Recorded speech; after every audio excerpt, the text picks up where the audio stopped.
start throwing around pads and hydrilla.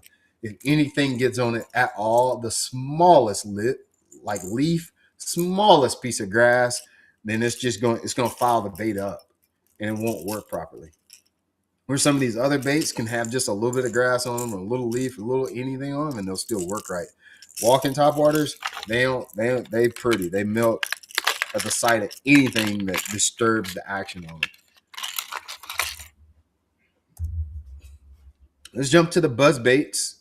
I thought I had one out. So buzz baits, hardly anybody throws a buzz bait with a skirt anymore. I feel like it's just very rare for you to throw a buzz bait with a skirt. I may start back to fishing it with a skirt just because nobody does that anymore. I don't even know why they bother to sell one with a skirt. I bet if they sold one without a skirt, they probably wouldn't sell as good. Let's talk about some of the advantages and disadvantages of throwing a buzz bait. And like best use, best places for you to throw this guy. And then there are some disadvantages to this too, and we'll talk about that. So with the buzz bait, my opinion, I think it's best in a creek situation, stained water situations. That's when I feel like the buzz bait probably performs the best. Buzz bait does work the best. Doesn't mean you won't catch one in clear water, but if it's stained water or if it's in a creek situation, when I say creek, I'm talking about like back in, like you're going back in yonder, way up yonder. Buzzbait seems to work the best. They perform really good around wood. So a buzzbait and a spinnerbait are kind of identical, except this is gonna sound crazy. A buzzbait is kind of like a topwater spinnerbait. It's just a blade and a wire, and you reel it across the top, and it creates commotion as you reel it back to the top. The spinnerbait is just more subsurface. It's literally the same profile, except the buzzbait is a topwater. So the fact that the hook point's always up and it's a single hook, the hook point's always on top of the bait, you can bring it across a piece of wood, and 7 or 8 times out of 10, it's going to come across it without snagging unless it turns over. If it turns over to the side, then a lot of times it'll snag up. But as long as that bait stays upright, probably won't snag. So you can bring it around wood. The thing, you can bring it across grass. You can bring it around lily pads and stuff pretty easily, and still have fairly good hookup ratio with a buzzbait. My favorite thing about a buzzbait is the casting accuracy. So all these baits, you remember when I was talking about the walking bait, you can't really cast it that good. So that means it's limited to where you can put it. And the reason I'm telling you all these advantages and disadvantages, if you get in the boat with somebody, or if you yourself find yourself wanting to fish a topwater and you're fishing around docks, the walking bait is going to be a worse choice than the buzz bait, simply because I can be so much more accurate with the buzz bait. I can be super accurate with this. I can even skip a buzz bait the same way you skip a jig, the same way you skip a Senko. You can skip a buzz bait. So the fact that you can do that, that opens up a whole world of possibility of you being able to catch fish on it. Now, it doesn't cast the farthest. So if my partner's fishing open water, or fishing a big giant flat, or fishing points in open water, buzzbait is not going to be the best deal. But if I'm fishing tight structure where I really need to put that bait in a 2-foot hole or 1-foot hole, then a buzzbait is going to be really good because it's super accurate. It's weedless. Like I said, it works good around grass and weeds. And then the fact that you throw it out, buzzbaits do sink. You throw it out. I know that sounds elementary, but like some people may not know that a buzzbait sinks. They'll throw it out. I'm like, man, I thought it was a top water. I threw it out. It fell to the bottom. What's up, Brian? So you have to reel it fairly fast to keep it above the water. And that allows you to cover a lot of water. You can reel it really fast. You can reel it slow, fairly slow, but you can cover a lot of water with a buzzbait because it's always in motion. It's always moving. Some of the disadvantages of a buzzbait, and there's not many, but there's probably more than a lot of the other baits that you got on here. Some of the disadvantages of a buzzbait, the wire components can fail. So it does have like a light, it's got an expiration date. You catch a few fish on it, and I say a few, I mean, you have a good day where it's a buzzbait day, the wire starts to wear out. You hit it on a dock, the wire starts to bend, and the wire can break. I've had blades break from just banging it against docks and concrete or seawalls. It's just got a lot of components. A spinner bait and a buzz bait, they have a lot of components. Look, there's a bead, there's a blade, there's a swivel stop, there's a wire, there's head, there's leg, there's a skirt, a hook, and then I don't even have a trailer on here. There's like 8 or 9 components on here, so all those components can have the ability to fail at some point. And so one of the disadvantages is just some of the components can fail on you. You can lose a fish. I've had wires break, all that kind of thing. And we'll get into that at the end. You probably want to know what setups am I throwing all these baits on. We can do that at the end. Other thing with a buzz bait, you got to tune it. You got to tune a buzz bait. So occasionally you get one out of the pack and it just runs the way it's supposed to, but most of the time you're going to have to bend the wire either to the left or to the right. This one is, like the Booger Man, the blade bumps up against the head, so it makes a noise when you reel it back to the boat. And you got to have that tuned just right, or it doesn't hit the head. And if you got it bent out too far, it doesn't hit it at all. Now it defeats the purpose of having that. Just bending that back and forth all day, sometimes that weakens the wire and it fails. The other thing that's hard with a buzzbait is, like I mentioned, I very rarely, if ever, throw it with just a skirt. I almost always put a plastic behind it, and like I use like a buzz toad on the back of it, and it's hard to keep it on it sometimes. It's hard to secure a plastic to it. You can use all the super glue you want. When you go to skip it, it can be hard to keep that plastic on there. Sometimes I do use a trailer hook. I know somebody's probably wondering about trailer hooks and stuff like that. Sometimes I do use a trailer hook on a buzzbait.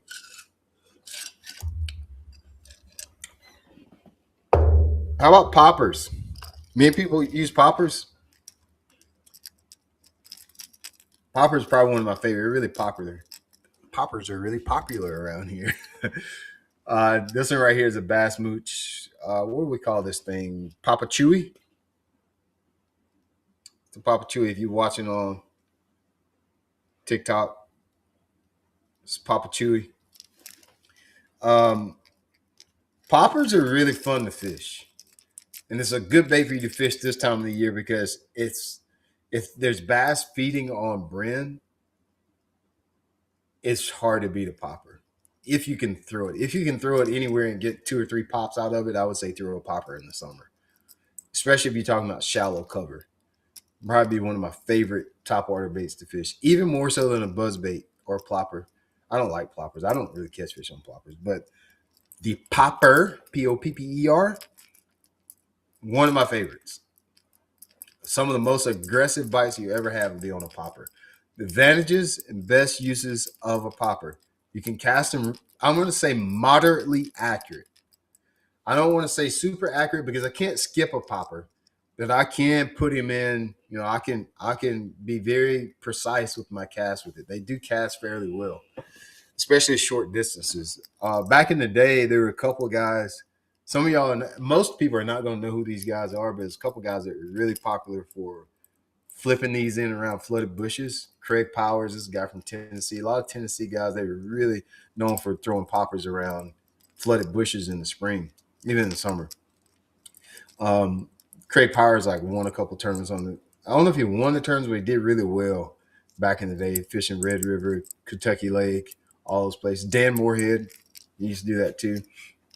The old school guys that used to throw a popper a lot around the bushes.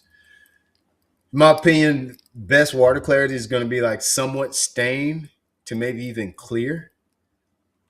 I'm not saying you couldn't catch fish on it in muddy water, but just a good green algae bloom looking water to clear water, as when I would say is a good water clarity. If you got that water clarity, the best thing about this bait and why it's going to be good for you to use right now in the summertime is nobody talks about this, but bass can get extremely lethargic in the summer.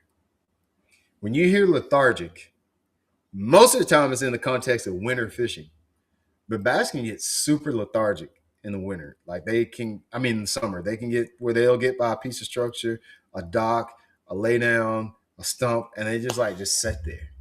They kind of don't really want to bite. And The fact that this bait stays in the strike zone so long makes it a good bait for you to fish this time of the year. Y'all ever fish like shade pockets where a dock makes some shade, or a bank has like some overhanging limbs or something, and it makes some shade pocket? But the shade line may only be like 3 foot from the bank, or it's only a 3 foot window of shade. And you throw a buzzbait, it's in there and it's out of there like immediately. Or even if you're fishing docks and you cast inside like the lift and you throw a buzzbait in there, you throw the buzzbait in there and it's immediately out of there. There's sometimes it's good, but most of the times that's probably less than ideal. So the popper, you flip it in there to the shade pocket. You flip it over there to that little piece of wood that's in the water, and you can just bloop, bloop, bloop. You've worked it like 6 times, and the things move like 5 foot.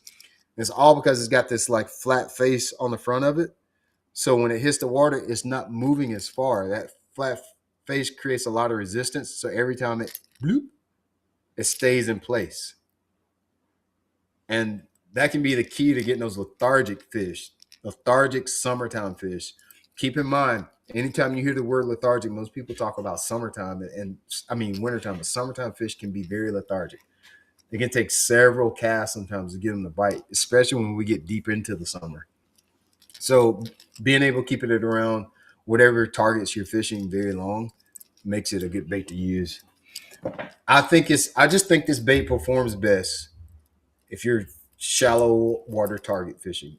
I don't think it's the best bait to just fish open water going down a bank or um, fish points with. I'm not saying you wouldn't catch one on a popper, but my favorite situation to use a popper is kind of what I mentioned: shade pockets, isolated stumps, isolated clumps of grass, anything that's just isolated, little shade pockets, underhanging banks. There's other situations where it works, but those are the first ones where I'll grab a popper and start throwing it. All right. Um, Disadvantages of poppers. Good buddy. There's a video, and I may even show it to you. There's a video last year of me fishing the James River. I did not make the cut at the James River off of losing fish on this bait. Horrible hookup ratio.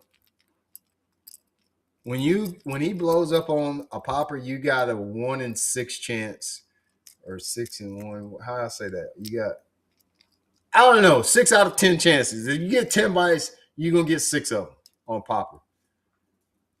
It's just a horrible hookup ratio. A lot of times, for whatever reason, they swallow this bait. I'll talk about this all the time. So he's gonna come up, and you see he's gonna swallow this whole thing. They're bad about choking it. They either miss a popper or choke it. It ain't no in between. I don't ever have one that's got a popper that's just hanging out of his mouth a little bit.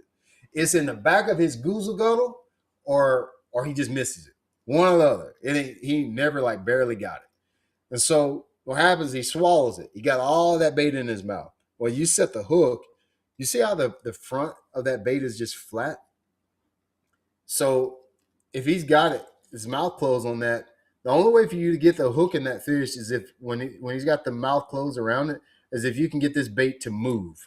It's the only way that you get hook penetration is you can get the bait to just go. Whoop. He's got his mouth closed and whoop, that little deal. And since it's flat, it's just really hard to get the bait to move once it's inside his mouth. Once it's inside his mouth. So what'll happen? You watch this. He chokes it. You set the hook. You turn it 2 times. He jumps. Boop. Throws it off. The James River last year, I lost like 3 good ones in a row. I found this bite in practice. Go back to it in the tournament. They were there just like they were supposed to be. I go down my little bank of, I'll call it marsh grass, fern grass, hosta, whatever. Bloop, bloop, bloop. I'm working it down the side. Bloop, bloop, bloop. Boom. Comes up, hits it. I lost 3 of them in a row. Cuss words were said. Rods were thrown. You know what I'm saying? A lot of the gray hair I got in my beard comes from that. From losing fish in tournaments. Ended up finishing 44th in that tournament. They took like 40 to the cut the second day. And I had like the first day I had 10 pounds. And I could have easily had 12 or 13, which is a good day on the James River. But I lost them on a popper. So the hookup ratio is really bad. They're kind of snaggy too, man. So when you're trying to put them in shady pockets and trying to be really accurate with them, they get wrapped around a limb and then they'll start whipping around, and that's going to get you cussing and fighting too. Last thing is, and this can be really hard. This can be the other really hard thing about throwing the poppers is that they're really slow. Remember, I said one of the advantages, and I guess I'm contradicting myself a little bit. The advantage is they stay in the strike zone a little bit longer because it's slow. But a popper is a horrible bait for you to search for fish with, because this is a bait that you're going to just cover water with as fast as you can. I mean, this is a bait that you cannot cover water with. You throw it by a stump, you throw it by a shade pocket, and you literally just doop doop doop work it in place wherever that is. So you don't get to cover a lot of water with it. It's just a horrible search bait. For you guys watching on TikTok, if you want to jump in the app, if you're not familiar with me, I have an app where I teach people how to fish. And tonight we're talking about top waters. And I'm telling everybody the best uses for 5 categories of top waters. That's not all the top waters you ever fish, but it is 5 that we're going to cover tonight. SUFschool.com. You can download the app at the App Store or Google Play Store. Just search SUF School and it should pop up there. Let's look at prop baits. Oh, I should have got a prop bait. I think everybody kind of knows what I'm talking about on a prop bait. Let me just pull one up on the internet webs right quick since I'm sharing screens. My favorite probably is a Boy Howdy.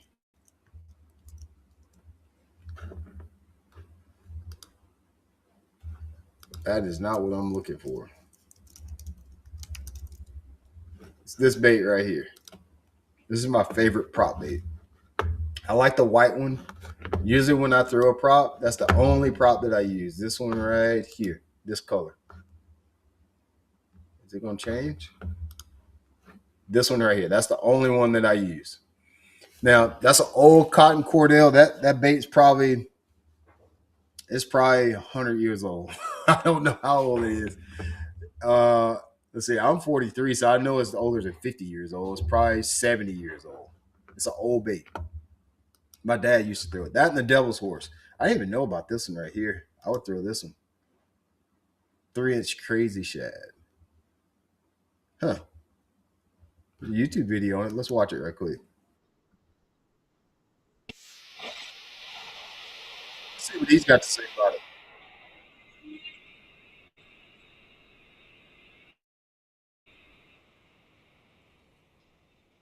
All right, I want you to look at something. I already noticed everything I'm about to tell you he's actually doing. You can see, I don't know if y'all can see my cursor. You see this little isolated stuff out here in the middle that he's fishing? You're not sharing. Right during this. I'm not sharing? No, we can't see. I'm still on slides. Oh, okay. Oh, I know why. Because on this, you have to choose what you're going to share. It was only sharing Canva. Let me see. Let me go back. I can do it. Let me go right here. Let me go here. When I go to sharing, I want you to see this. Hold on.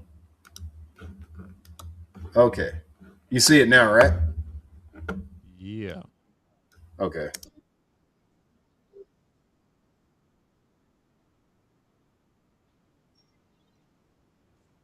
Here's the prop. Watch what he says. Okay, so he said he's fishing right during the spawn. My favorite time to fish a Boy Howdy is during the spawn. I didn't get to show y'all exactly what I was talking about here since I didn't realize I wasn't sharing my screen. So Boy Howdy is this bait right here. And I like this color. That one right there, the white and black is probably my favorite. Now you're gonna have to change the hooks on these baits. These baits are like I said, probably 70. I think they're older than 70. My dad's 73 or 74.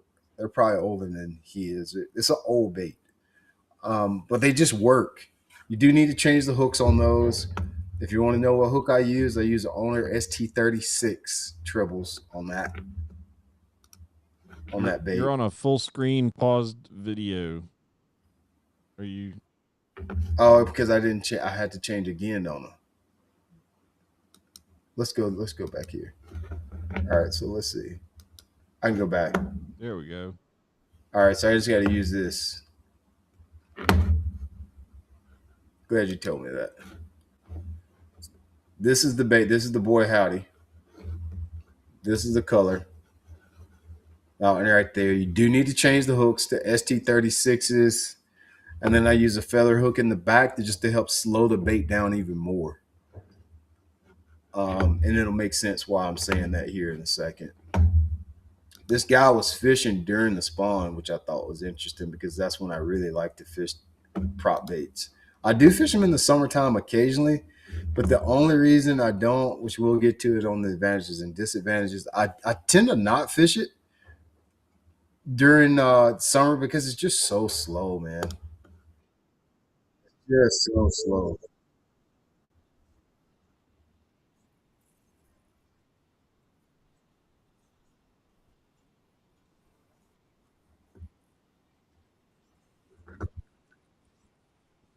We'll see if he says what I was about to say about it. And we can't hear what Can't he's hear saying. what I wanted to show you. He's fishing. All right, so he's talking about fishing these spawning flats right here. You see how there's docks, docks, docks. One thing about that you guys really want to start paying attention to in all your fishing. I know bass are not spawning. Well, some of you get some of the members up north, the fish are still spawning, or maybe in the heat of the spawn right now. You see how when there's docks on a bank, oftentimes we don't pay attention to the contours of the bank when there's docks on it. If there's no docks on it, we tend to pay more attention to the contour. And he's fishing these flats that are in between these docks. Just start paying attention to more stuff like that when you're fishing at all times of the year. Obviously, typically during the spawn, that's when you fish more flatter stuff, but it can play in the winter too. I mean, it can play in the summer too. Let's go back to my top water presentation deal. So the whole magic behind this thing is the fact that it does stay in the strike zone forever. You know, one thing I said about a popper is the fact that the popper you can keep it in the strike zone a long time. Where the prop baits are they're even slower, which means you can agitate a fish in the biting. And I'm gonna say it again: never forget the summertime bass can be very lethargic. There will be a period if you haven't experienced it yet, it's coming.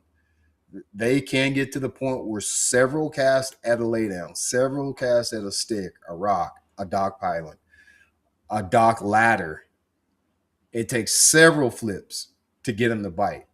I don't have an explanation for why that is, but it is a thing. And so having that prop bait that stays in the strike zone a long time is a big deal. It's great for shallow shade targets because it stays in the strike zone a long time. There's very few times where you're going to find a lot of shade on a lake. There's going to be these little bitty pieces of shade. You know some of the shade that's on the lake that people don't pay attention to. Anytime you got lily pads create shade. When we go up north, those boats moored up in bays and stuff like that, that's creating shade. All docks, of course, are creating shade. Anything in the water creates shade. I don't care how small it is. It can be a stick the size of my finger. I always tell people this. Keep in mind that bass aren't processing everything around them the way that humans do. And if a bass's eye is covered, he believes he's hid. That's how dumb he is. So if you see the smallest stick, a cable, a dock cable in the water, if it's big enough to cover his eye, he thinks he's hid. It's just as good as that huge laydown. To him, he's that dumb. They've never seen a mirror and seen themselves in it. He didn't know he's got 4 pounds of booty hanging out the back. So having a bait that you can throw by a dock cable, a little bitty pocket of shade, just as small as just like a 6-inch lily pad across the top, Creates shade. 6 inches is bigger than the bass's eye. If his eye gets behind the shade, he feels like he's protected. If he feels like he's protected, he goes into predator mode. If he goes into predator mode and your prop bait's around that, chomp chomp, you bit. See how that works? The good thing about props too, you see that fourth bullet point is they come in a lot of different shapes. So a popper is a popper for the most part. I know somebody can be like, well, I throw the Rico and the Rico is better. Okay, Bobby. Yes, your Rico is better. You won. If I talk about walking baits, pretty much all walking baits are the same shape. But the board, like the prop baits, boy howdies, tiny torpedoes, the Brian B's, those prop baits, those brim style prop baits, they all have different shapes and sizes, and some of them are long and skinny, some of them are short and stumpy. There's a bunch of shapes and sizes that you can use. I did put that. I know we're talking about summer, and I did put on here that they're good for spawners because they are good for spawners, but also remember that brim spawn all summer long. When brim spawn, bass come to take advantage. Keep that in mind. They're great for brim eaters. Here's some of the disadvantages of the throwing the props. The slowest of all the baits, y'all. And some of us, you gotta have a lot of patience because you throw it up there and it's just like you don't take a prop and throw it out and go. That's not how you work a prop. You throw it up by something that's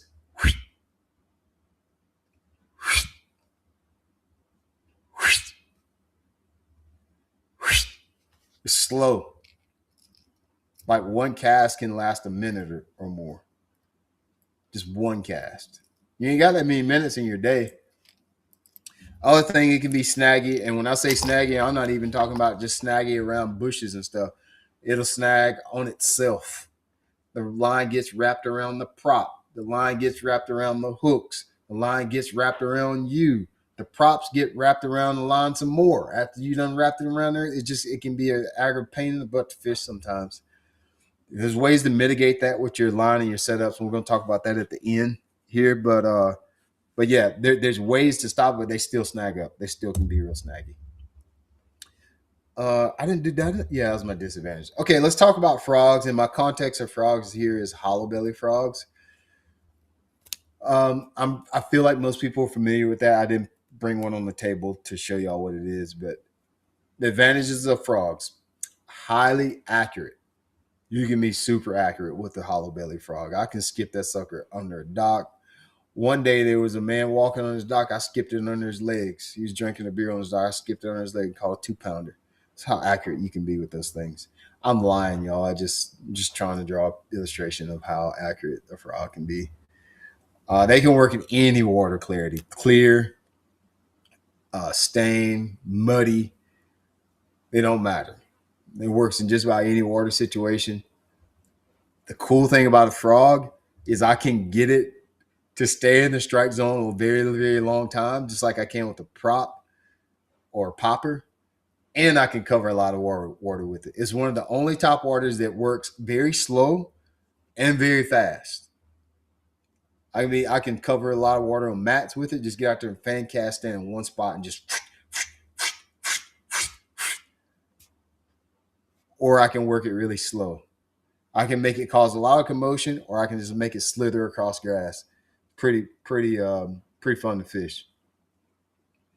The frog performs the best around shallow targets, thick shade, and grass.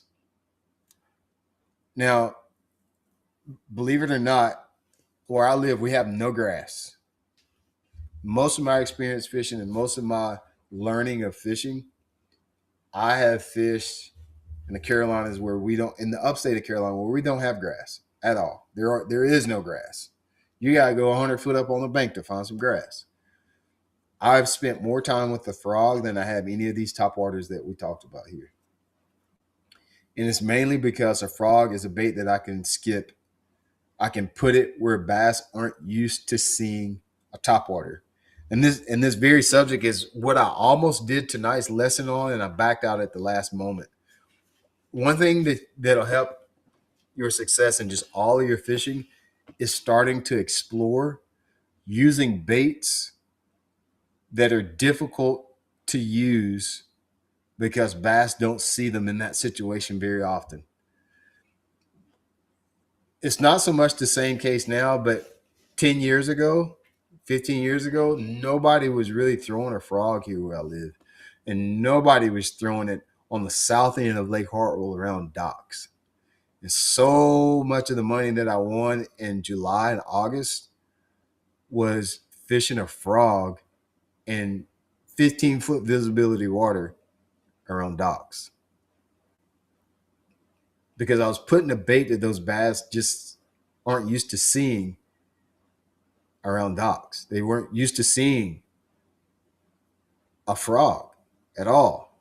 So wherever you live, think about a bait that's really difficult to fish. So just for instance, I'm gonna use one of our app members for for just example. MacToon lives Albemarle Sound, cypress trees, probably some grass and lily pads, current, a lot of snaggy stuff, swampy area. A bait that would be probably atypical to use in that situation, maybe like a square bill around it. Not even so much a square bill, like a rattle trap, a lipless crankbait. Start throwing that around the cypress trees. Something that doesn't make sense because it's so aggravating to fish. Start trying. You want to start exploring stuff like that. Some of my best days in July, August, September have been just using baits that doesn't. It's not that it doesn't make sense, but this bait is extremely difficult to do this with because not many people will throw the difficult bait. So that means the fish in that scenario haven't seen that bait. They can use a few more bites. All right, so that's I didn't even put disadvantages of a frog because there ain't many. I don't know if there's any. Sometimes hookup ratio can be kind of tough. Y'all want to go through? Should we do? Mike, do we have any questions so far? Yeah, we got a few questions. Let's jump on the questions, and I can go through setups if y'all want to, and then I'll jump on some of these questions on TikTok too. That way, typically, if somebody has a question here, then somebody in the app probably has questions about it. I see somebody here on TikTok asking, "How can we see your screen?" Jump in the Straight Up Fishing app. You can download it on the Play Store or your App Store on whatever phone you got, and you can. I put a link in the chat Oh, perfect. as me on All right, TikTok. Yeah, I'm look not for logged Michael into your Wildman. TikTok right now. Is it Michael Wildman on TikTok Yep. for you? Okay, look for Michael Wildman in this chat, and then you guys can. I don't even know how to comment myself, but yeah, sufschool.com or check out or SUF School in your Play Store. All right, let's do those questions. All right. The clearer the water, the faster you should work reel a bait. Question. Typically, especially for summertime fishing, for the most part, the clearer the water, the faster you're going to want to work the bait. That's a good general. That's a good general rule to follow. That rule typically works for when you're fishing open water.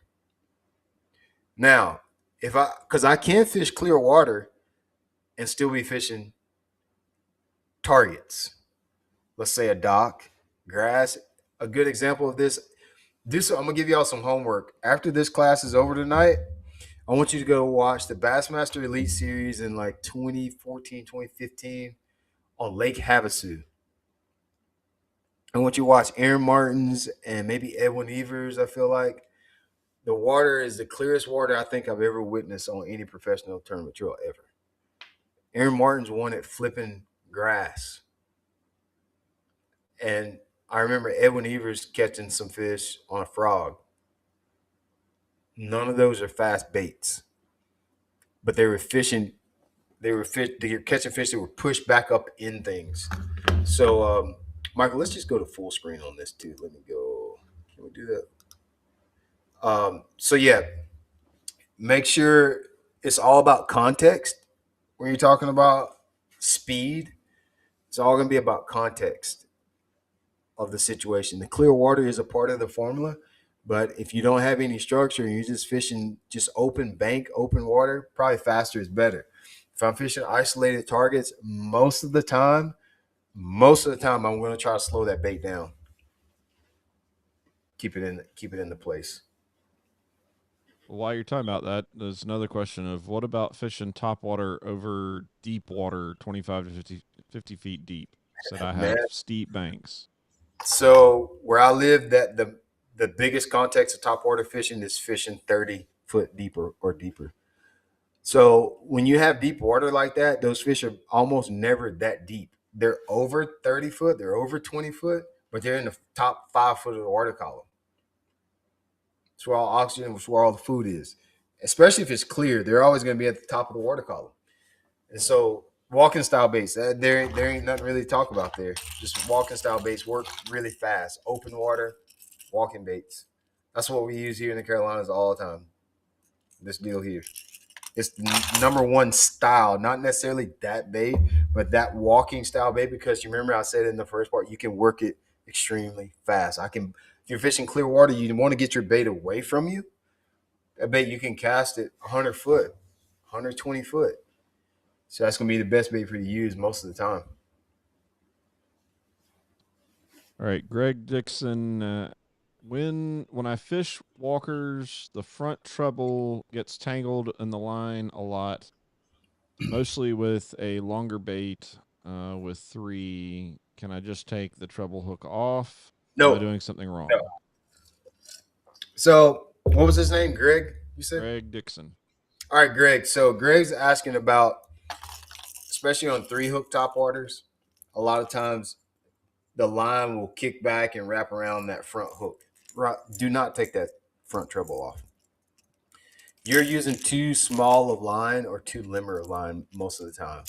But, Greg, put in the chat what size line you're using. If you're using fluorocarbon, I know people will tell you not to use fluorocarbon with top water. You can 100% use fluorocarbon with top water. You just can't use a lot of fluorocarbon. You can go braid the fluorocarbon with top water, and I often do on some of these baits. I'll get to that here in a minute. But with like a bait like this, I'm always straight braid. And if you use too small a braid, it's going to wrap and get back around that. The smaller the line is, the more limp it is. It's more flexible. So when you cast it and it's doing this hoo-ha in the air, it's just wrapping around and catching that line. If you use a little bit stiffer line, it doesn't fold back on itself quite as fast, and it won't snag as much. So do me a favor. I never use smaller than 30-pound test braid on a bait caster anyway, but you want to use like 50. Try to go to 50-pound test braid, or if you're using 30-pound test braid and you're still having a lot of problems, put you a little bitty piece of fluorocarbon in front of it, like 8 inches. That's hard to do. I'm gonna show you how to do it.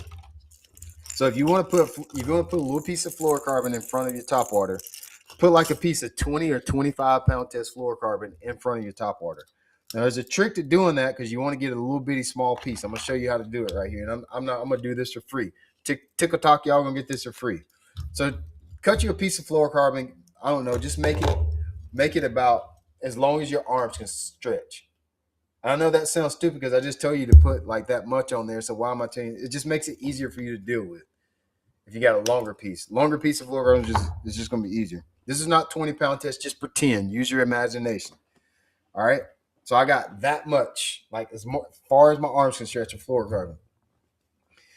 The fluorocarbon won't get in the hooks as much, and this will not make your bait sink. It won't make it not work the way it's supposed to, and you don't have to do this. But there is one of these baits I'll talk about where I do this. Now, here's the thing that everybody does when they go braid the fluorocarbon. When you tie your fluorocarbon on, what do? You always put the fluorocarbon on the braid first, and then you tie to your bait. If you want a really small piece of fluorocarbon in front of your bait, always tie the bait on first to the fluorocarbon. If you want just a small piece of fluorocarbon in front of your bait, tie the fluorocarbon first. Don't even worry about the braid yet. I ain't got to that yet. So I'm gonna go ahead, take my line tie, and I'm gonna tie a Palomar knot. That's what I always tie on everything: braid, fluorocarbon, yarn, weed eater cord, shoestrings. I always tie. Even when I tie my shoes, I use a fluorocarbon. I use a Palomar knot. Hey, I'm getting old. Y'all see how I look at that bait when I tie it now? My eyes starting to squint a little bit. So I'll tie my fluorocarbon to my bait. First, somebody's gonna get in the boat and they're gonna say, I don't remember what he said. What did I just say? Fluorocarbon to the bait first. Like my kids, I had to do my kids like this. When I tell them to do something, I do recaps. I do a recap. All right. See, I got my fluorocarbon tied to my lure first. All right. We'll start there. Okay. I don't want but about, can you see this? I don't want but about that much. I'm putting my hands in front of my eyes. So I don't want but about that much fluorocarbon. Like just a small piece in front of my bait. I don't want just a little bit. You're watching on TikTok, just a little bit. That's 3 or 4 inches. I can make it that small if I want to. If I tie it to the braid first, I'd never be able to do that. Now let me get a piece of braid. Okay. Now my braided fluorocarbon knots are Alberto. Some of y'all tie FG knots. Go for it. You're a bad dude. You're going to get a Purple Heart for that. I use Alberto. Tie it here. Dot. If you don't know how to tie Alberto, just go to my YouTube channel and search it. If you're in the app, I'll put that same video on the app so you have, so you could stay in one place and look at it. Just type in Alberto knot. I usually do, the bigger the line, the fewer wraps I do for this. If this was like 50-pound test or 30, I would probably do I don't know, I'd probably do like 5 wraps each way with that size of line. Okay. Now look how small that little piece of leader is. Let me cut my tags. Hope I don't cut the wrong tag because I'm bad about doing that.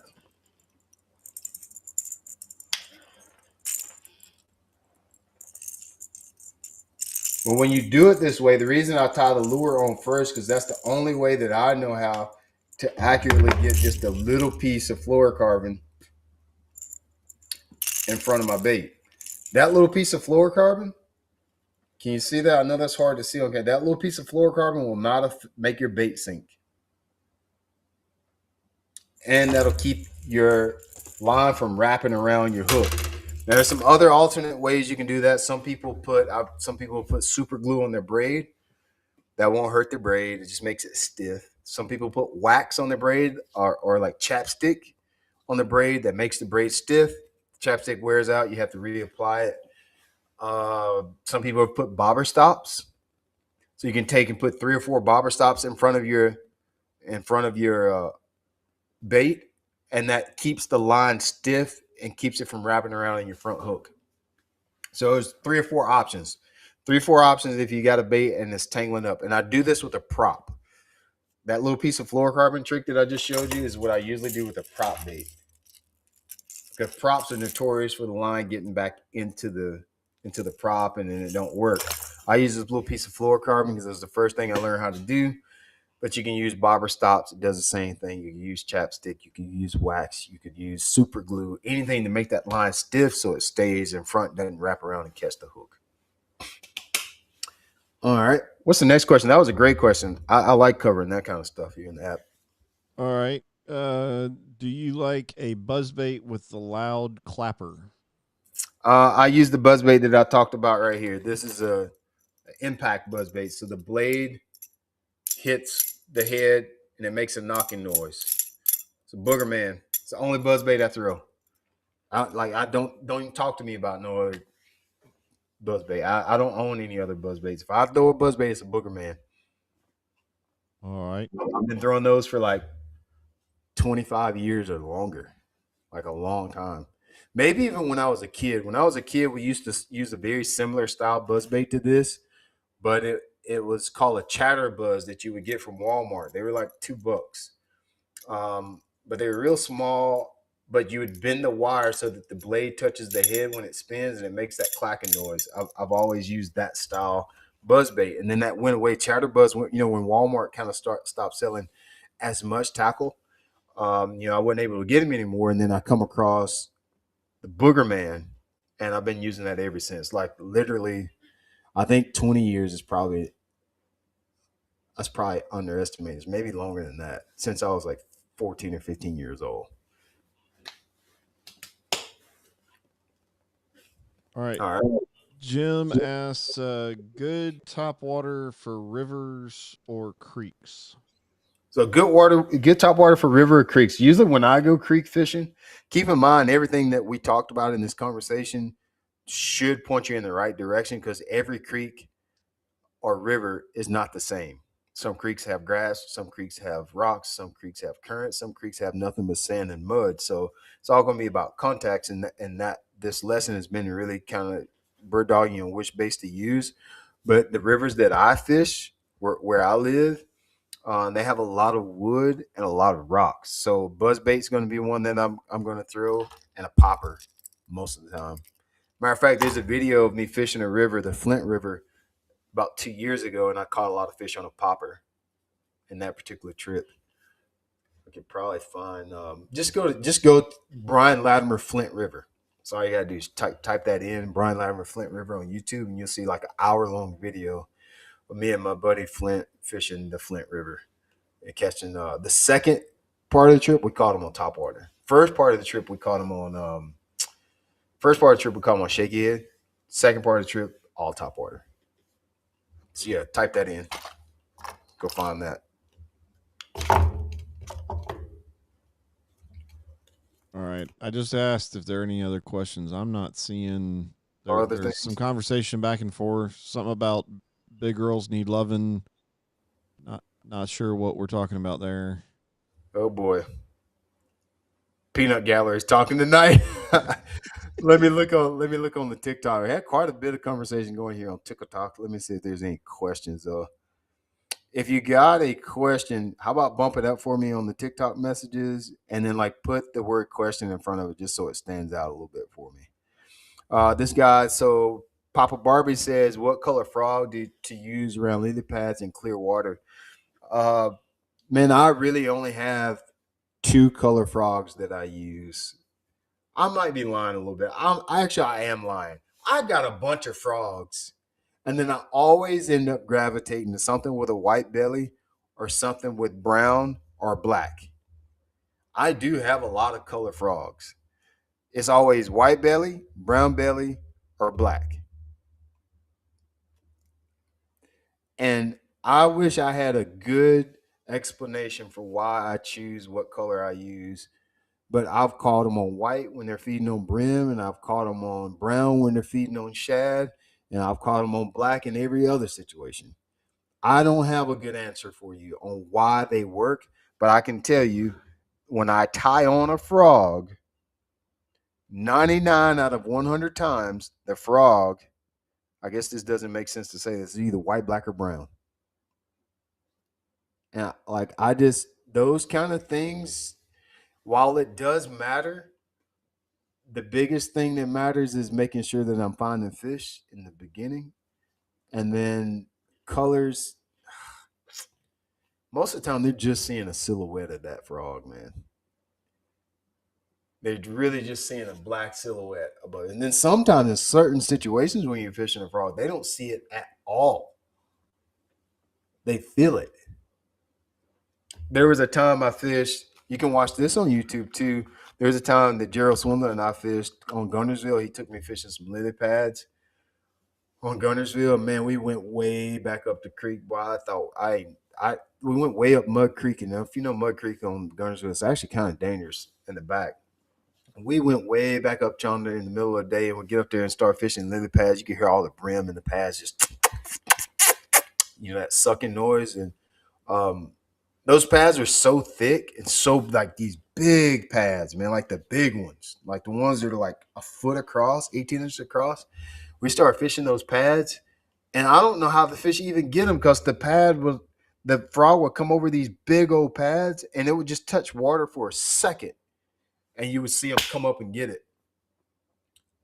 I don't know. I don't know what that was about, or like I don't know how they even see it. I don't know how they figure it out. Let's see, what is this going on? But what I was trying to get at is they don't really. I don't think all the time they see it. Now, open water situations, the fishing around laydowns and shade pockets, of course they see it, and it probably matters more. But not. It usually just doesn't matter that much in every situation. That's why I just use white, black, or brown. We Will got you a throw? Uh, you got one, Michael? Yeah, we got a few questions popping in on the app. Um, well, how much wind is too much wind for top water? There is no such thing as too much wind. Um, I'm gonna take that back. Reverse context. Where are we fishing? Where are we fishing? In the Carolinas, there's no such thing as too much wind. It can be 4 footers rolling on the main lake, and they will come up and eat a walk in top water where I live. You go up north and you try to throw a top water and wind, it doesn't work. You go to Florida and you try to throw a top water when it's windy, you might as well put it down. It don't work. It's context. I'm sorry, I definitely misspoke when I said it doesn't matter. So, in a lot of situations, especially frog fishing, fishing a prop, fishing a lot of these top waters that I mentioned here, buzzbait, they don't work in wind really almost at all. Still conditions are typically best. If anybody in the app lives in the Carolinas, because you Carolinas and Georgia, because there's the rest, just in the way that fishing, there's Florida and then there's everything else, and most of the rules that apply to Florida don't apply anything else, and then you got the Great Lakes, and the rules that apply to the Great Lakes don't apply to anything else. The Carolinas are the same way. When it comes to wind, we look for like God, please let it blow 20. You can't have that up north. You can't have that in Florida. We need the wind. So if you're in the app and you listen to Carolinas, you know what I'm saying. If you're going to throw a top water, you need wind. I don't know where the guy asked the questions from, but it depends on where you live and what's the context of the situation you're going to throw the crankbait. If you're trying to throw a buzzbait around laydowns, wind is probably not going to be good for you. You don't want 2 footers blowing in on your laydowns or on your docks. Top water is probably not going to be that good. But if you're fishing points and fishing over brush piles in 20 foot of water, they come up and eat that top water. If you're trying to fish over hydrilla flats and matted vegetation, you don't want the wind blowing. You can't get the frog to do right. You got this big bow in your line. You can't set the hook. You can't cast. The frog don't work right. You throw the frog out, and the bow is like the wind is like pulling the frog to the left 70 feet instead of toward you. It just don't work. Don't work that good. So it's all context. It's all context. Here's a question from TikTok. It says, it's Cole Reimer. He says, what are you throwing around docks besides Cincos? I'm flipping docks. I'm throwing some of these top waters that we mentioned around the docks. I mean, I'm doing a lot of different. I'll throw a buzzbait around the dock. There's not many baits that I won't fish around the dock.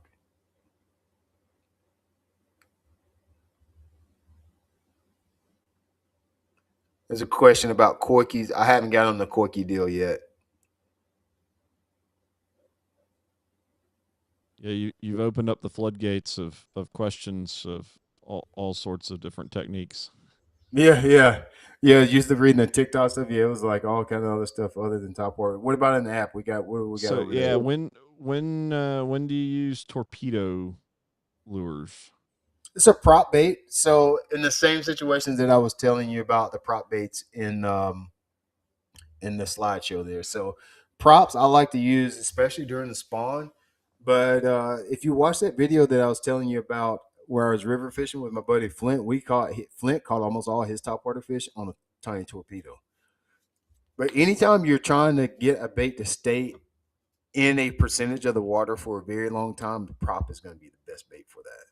shade pockets, isolated targets, maybe even sometimes around grass, but definitely during the spawn when you want to try to agitate a lethargic bass into biting. That is when you want to use a prop bait. All right, what's your go-to top water to pull them out of brush piles? Walking bait. Anytime I'm fishing brush pile, it's gonna be a walking bait. It's not even close. If you're talking about, and so we need to make sure we're talking about the same thing when we say brush piles, because some people call laydowns brush piles. Are we talking about brush piles that are in 10, 15, 20, 30 foot? Submerged brush piles, then it's a walking bait every single time. Now, if you're talking about brush piles, because some people will call like a laydown or shoreline wood, they'll call that brush piles, which is really not brush piles. Then it's going to be any of the other baits, poppers, buzz baits, frogs, etc.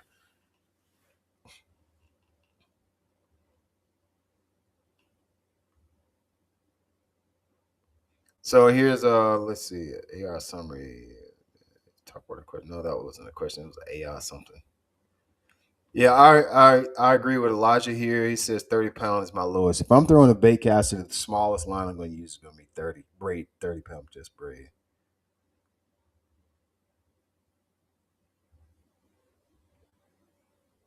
All right. White belly or black belly when fishing a muddy river? The So when you're fishing muddy water, your color starts to matter less. Your fish are not biting. The more stained the water is, the less the fish are using visual aids to locate your bait. The sound, vibration, movement. They feel the bait. So your color, I wouldn't be thinking about color as much if you're going to be throwing a frog, especially in stained water. It'd probably be a black one, but I'm not thinking about it as much. The clearer the water, the more the fish are biting off visual, and that's when color and patterns and your cadence starts to matter more. So I'm not even thinking about it unless it's pretty clear water. Seth Miller, I appreciate you buying one of my rods, bud. For you guys that don't know, I have a signature rod with level.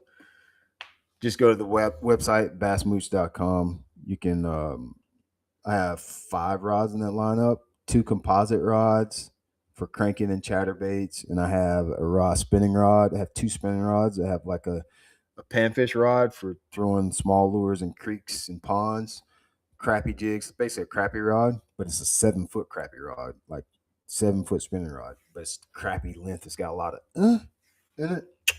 It's perfect. Me and my son use them literally every day. And then I have a 7 foot just all purpose rod. No, sir. Camden Bila does not play golf. I hate golf. I Got absolutely despise it. It's another conditions question. all right. What about night fishing? What would you choose? So if Byron Johnson is in the chat, Byron, I need you to come forth. Brian hates night fishing. Now I am going to start night fishing a little bit here in the very near future because my boys and I love to do that in the summer. But we throw crappy jigs on dock lights, and that's not. We're not real night fishermen. I hate night fishing. When it's dark, I won't go home. I won't be in my bed, and I won't sleep, and I won't eat ice cream and fart in my bed and like move the covers. I don't want to be fishing. I hate night fishing. I don't care if it's 200 degrees outside. I'd rather go out. I hate it. It's dangerous enough as it is. Why am I going with these idiots at night? Sorry, you didn't ask all that, did you? But I am the worst person to ask anything about night fishing because I don't like it at all. Moving around in a boat with no lights in a place where things could be it's just everything about it is horrible in my mind. Everything about night fishing is horrible. So no, I don't use it. I don't do it, man. Byron Johnson, I think he only night fishes. We need to get him to talk. Actually, I should do a thing with him. Somebody asked where. So Pat asked where I get all my fire Mercury hats. Mercury is that Mercury has the best apparel best branded apparel in fishing, in my opinion.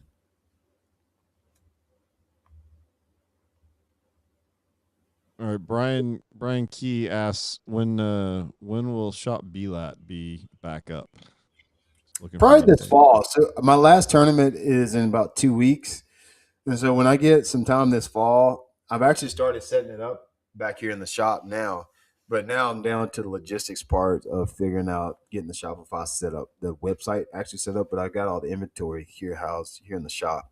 But we're going to do it a whole lot different than what I've done in the past. So I don't want to sell like individual lures anymore. I don't want to do that. It's just I don't want to be a tackle store.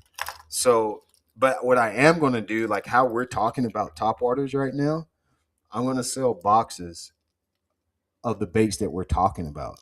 So if we're teaching on something this spring, I'll have it where we send. You'll have a subscription that you can buy that includes a box, and you'll get that box of tackle every month. So when we open up Shop BLAT for next year for 2027, there'll probably be like 6 things on the homepage for you to buy. One of these signature rods. Also, I have a coloring book. We'll probably have stuff like that. I have like a children's activity book. You'll be able to buy that, and then the box is for that time period. So I'll probably do 4 boxes next year, like a spring box, like a winter, a spring, and a summer box, and there'll just be drops. It's just I'm not interested in being a tackle store. The only reason I started Shop BLAT is selling tackle was people always asked me what I was using and what hooks or what colors, and I only carried at Shop BLAT what I had. And just over time, it just got big, man. Like I had so much stuff. Like I've given away a lot of it, and I still have a lot to give away. So just the way we're gonna do the Shop BLAT moving in 27 is gonna look a little different. Somebody asked on TikTok, the sinking worms, Z-Man, are they zinkers? No, no, they're the worms that I showed you in the video. It's the kingpin.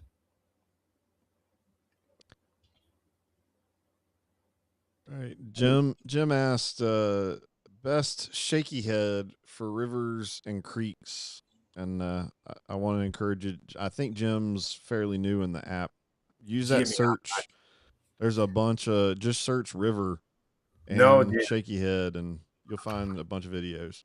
Jim, if you're not using my signature shaky head, what are you even doing, my boy? So I designed the shaky head for Z-Man. It's called SMH head, shaking my head. um, that's the shaky head you need to use. It is very strategically designed to help you catch more fish. The head shape, the hook size, the hook material, all of it. Uh, so you said something about creeks, I think, and if you watch, always go to my YouTube and watch that video that I've referenced a couple times in this live class of me fishing the Flint River with my buddy Flint Davis last year, 2 years ago. We were using that shaky head, and yeah, you should watch that. It's all shaky head fishing. Matter of fact, I will throw that in the community section of the app. I tend to not do things I say I'm going to do when I leave class, so I'm gonna go ahead and do it now, so I don't lie. I'll put it in the comment section of the community section. I'm sorry, so you can. You probably want to watch this. There's a lot of good information on. It's two. We fished there for 2 days. I don't know my password. I don't know my freaking password. Let me go in another way. I'm gonna do this for y'all now, and it doesn't By have a. by the way, earlier Jim commented that this is the Ivy League of fishing schools. Oh yes! Did y'all hear that on TikTok? Jim called SUF school the Ivy League of fishing schools. I'm glad to hear that. I think Glad you to need hear. to start having a sweater around your neck or something. I do need to get me a little coat. Need to get me a little coat to wear when I'm doing classes. I'm gonna go ahead to the community section. I'm gonna put the link to this YouTube video from. I had to move around all of my cameras and stuff to see my computer screen, so that's why I'm moving around a little bit. But this video, I think the title of it is something about we found the right spot. It's never like river fishing the Flint, but AI on YouTube can pick up anything that I say in the video. If you type in Brian Latimer and Flint River, it's going to pull that video up. But I'm going to make it easy for you. I'm not going to make you have to search. I'm not even logged into my own. I'm not even logged into my my YouTube, and it still pulled up the video. It's pulled up several Flint River videos of mine. But we fished the Shakehead in this video. We fished Shakehead. We fished topwater, fished a popper. Flint was throwing swim bait too.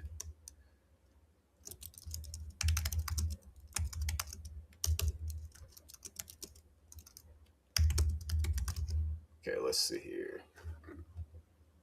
There's an old one right there. Is this one the 2 years ago? Mm-hmm. The fishing lure was the best today? No. Let's see. I don't think that. No, I saw that one too. No, that's something else. Let me see. Is it? It may be, but I don't think. No, that's one. Is it one of me and If you Brooks saw my fishing? gun and you're wondering what I'm carrying it in, well, I've got a good answer for you. It's this. Is that the one me and Brooks fishing? Probably. Let's see. No, there's another one taking my son on a special fishing trip. That one's the one with Yeah, you, that was Brooks. Shakehead too, though. That's not the one that I wanted to show him. So this is the trip with Flint River. There's like 4 videos from that. There's one of POV, and then there's also one that I've shot for TV. It's going to be in this. I'm gonna put all of them in there. Is that the SUF school, or I'm sorry, the straight up fishing episode that you're talking about? Yeah. There's one of those in there too, or 2. There may be 3 or 4 of those actually. Of the TV shows, because we shot for 2 days. All right, today doing something a little different. I'm going to. I hate when you're trying to type in something and then I type in Shakehead and try to put an S on the end instead of Y. I got a really good friend. Okay, I just put that in the community section here in the app. Flint Davis. His name is actually River. This is his river. We're going to. And then let me go find another one. Let's go find the other one. Something about the best spot on the river.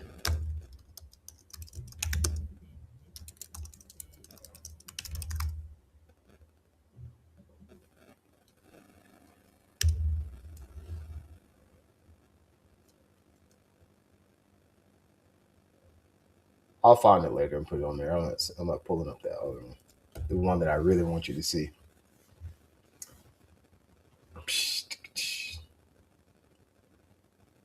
Okay. Do we got any more questions or is that it?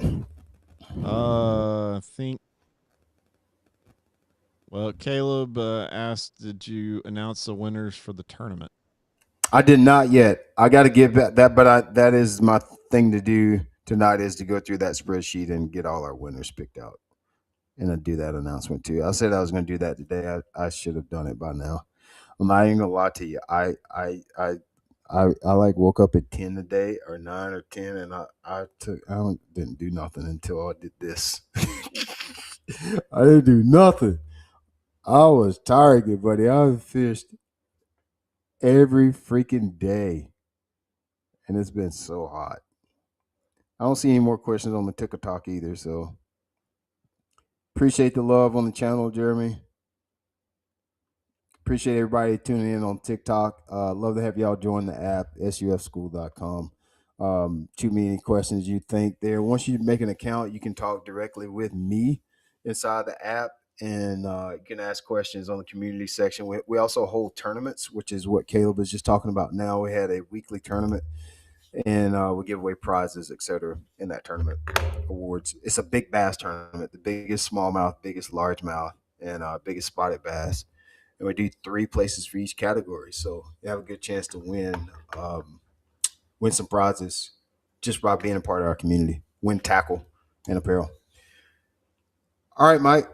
That's it. If you don't see nothing else, I'll jump off here and I will see you guys. I don't remember when the next live is. I'm gonna be kind of I got 2 weeks in a row on the road. So next week I leave to go to ICAST. If you guys don't know what ICAST is, that's where all the industry people get together, and it's supposed to be where you see all the new baits for next year. And then the week after that, Champlain for our last tournament. And so be a little bit MIA for a couple weeks, but when we get back, we'll start. It'll be time to start talking about fall fishing when I get back. When you get to the middle of August, it's really time to start thinking about that a little bit. Things will start to change fishing wise when you start getting to September, whether it's hot or not. All right, I'm gonna jump off, guys. I'll see y'all in the app. I'll definitely be in the app before it's hosting a live or doing any of that stuff. It may take me a couple weeks before we get back and do that. I do know that Bobby Barrick is coming back to do some frogging lessons though, so that's gonna be exciting. Appreciate it. You guys send me any messages in the app. Feel free to message me or type it in Ask BLAT in the community section of the app. Be sure to get with you guys. Appreciate it, Mike. Thanks. See ya.